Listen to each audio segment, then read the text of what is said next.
ठीक है विजयलक्ष्मी, क्योंकि कई ऑप्शंस ओपन रखे गए हैं सिद्धरामैया के सामने कि अगर वो राज्यसभा जाना चाहते हैं, लीडर ऑफ अपोजिशन बनना चाहते हैं राज्यसभा में, सारे ऑप्शंस उनके लिए खुले रखे गए हैं। हालांकि उन्होंने फिलहाल इस पर चुप्पी साध रखी, लेकिन जैसे आप बता रही है कि 4 डिप्टी सीएम भी हो सकते हैं। अब तक जो फॉर्मूला सामने आ रहा था कि 3 हो सकते हैं, जो इससे पहले येदियुरप्पा की सरकार में भी थे, लेकिन जो 2 साल के लिए रहे थे। अब अगर 4 डिप्टी सीएम बनते हैं तो ये फॉर्मूला नया देखने को मिलेगा। सारे जातियों को साधते हुए कांग्रेस एक तरीके से 4 डिप्टी सीएम अगर वहां बना देगी, और इसके साथ साथ सिद्धरामैया अगर नहीं मानते हैं राज्यसभा जाने के लिए, तो और क्या ऑप्शंस उनके लिए कांग्रेस खोल के रखेगी? क्योंकि अब सीएम का पद तो उनसे लिया ही जाने वाला है, जो एक तरीके से फैसला उनको सुना दिया गया है। तो बड़ा चैलेंज है सिद्धरामैया को कन्विंस करना, और उनको कन्विंस कौन करने में कामयाब होगा?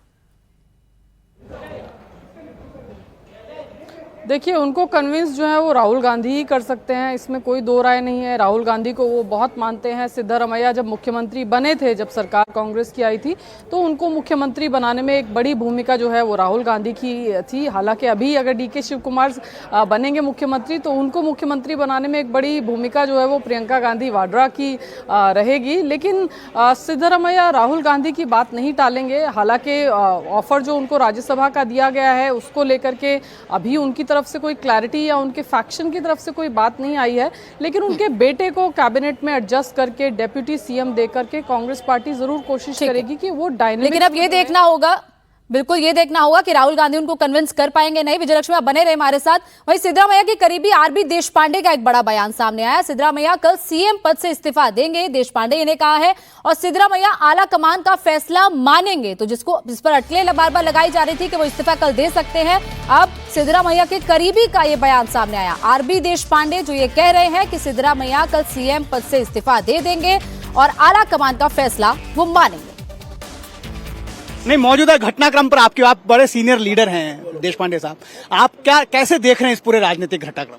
देखो, ऐसी है, देखो मैं अभी सीएम से मिलके आ रहा हूँ।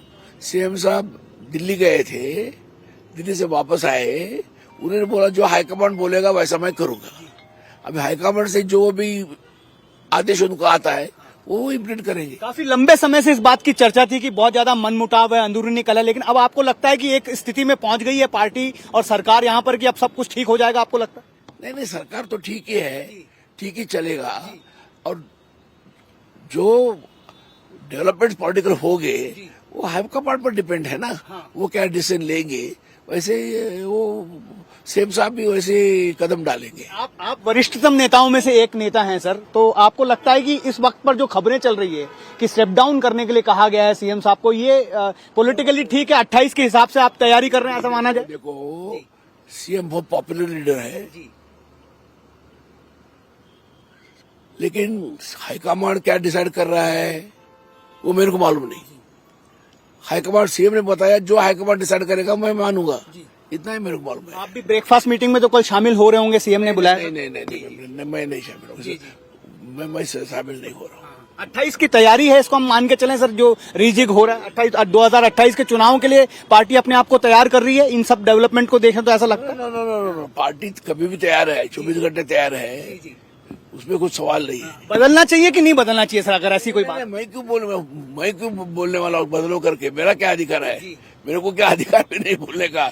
बदलो कर बोलना नहीं है, इसको करो बोलने का भी अधिकार नहीं है। जो हाईकमांड हमारा करेगा वो हम मानेंगे।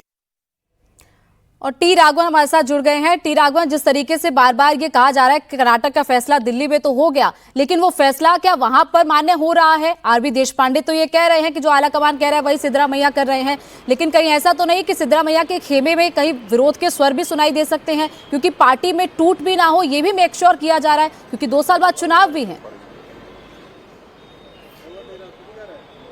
जी देखिए, अब आज सुबह से अगर हम घटनाक्रम की बात कर लें तो जहां पर मैं मौजूद हूं, कावेरी, जहां सीएम का घर है, यहां पर कम से कम 40 से ज्यादा विधायक और वरिष्ठ मंत्री जो हैं उन्होंने अभी तक सिद्धरामैया से मुलाकात की है। जो सूचना हमें मिली अंदर से, एक ये बताया गया, जितने भी लॉयलिस्ट एमएलएज हैं उनका ये कहना है कि सिद्धरामैया को अपनी चुप्पी तोड़नी चाहिए, उन्हें ये सख्त रुख अपनाना चाहिए। और यहां तक कहा गया कि कुछ विधायकों ने यहां तक सजेस्ट किया कि हम लोग सब एक हस्ताक्षर कैंपेन चलाते हैं और जब विधायक दल की बैठक होगी तो पुरजोर तरीके से इस बात को रखा जाएगा कि हमारे नेता सिद्धरामैया हैं। लेकिन सिद्धरामैया ने इन सब में असहमति जता दी। उन्होंने कहा कि ऐसा किसी को कुछ भी नहीं करना है, हाईकमान ने मुझे बहुत स्पष्ट निर्देश दिए हैं और मैं ये मान रहा हूं कि मुझे हाईकमान की बात को, उनके आदेश का पालन करना चाहिए। हालांकि उन्होंने ये कहा कि कल जब मैं ब्रेकफास्ट मीटिंग करूंगा सब बड़े नेताओं के साथ में, उस वक्त मैं अपनी राय रखूंगा। अभी वो लगातार चुप हैं, चाहे वो आरवी देशपांडे हो, चाहे वो एचके पाटिल हो। एचके पाटिल ने भी हमें ये बताया कि सीएम जो है वो चुप रहना ज्यादा पसंद कर रहे हैं, वो कुछ नहीं बता रहे हैं, हम उनके बारे में कंसर्न है और हम उनसे फिर मुलाकात करेंगे, उनसे बातचीत करेंगे।